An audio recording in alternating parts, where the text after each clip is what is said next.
Нравится, да? 24 августта район башлыгы Разиф Кәримов факел yol лагерында малайлар кызлар белән очрашты. Ял итүчеләр балчыктан төрле эшләнмәләр әвәләп күрсәттеләр. Үз куллары белән ясалган кыңгырауны бик теләп район башлыгына бүләк итеп бирделәр. Мы хотим вам подарить вот такой красивый колокольчик вам от факела. Ой, молодец. Большое спасибо. Бизу рахмат, ярыма. Лагерда ял итүче малайлар кызларга район башлыгы белән бергәләп теннис уйнау мөмкинлеге дә бирелде.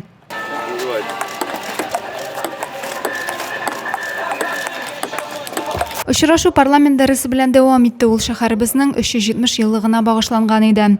Район башлыгы Зәйнең социаль-икътисади үсеше, ГРС, Зәй шикәре кебек ире куәтле предприятиеләр эшчәнлеге турында сөйләде. Районның авыл хуҗалыгы буенча республикада алдынгы булуын билгеләп үтте. Район представлен, вот если 20% нефтяная отрасль, 20% электроэнергетика, 20% сельское хозяйство.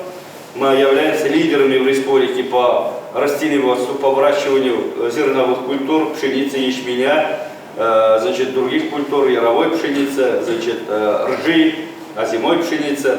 И, конечно же, наша фирменная культура – это сахарная свекла. Соңгы елларда парламент дәресләре эшнең бер формасы буларак көн тәртибенә кереп бара. Мондый дәресләр исә вәкиллекле һәм башкарма органнарда эшләүче җитәкчеләргә яшь буын белән турыдан-туры аралашу мөмкинлеге бирә. Адилә Борханова, Денис Сипатов, Зәй хәбәрләре.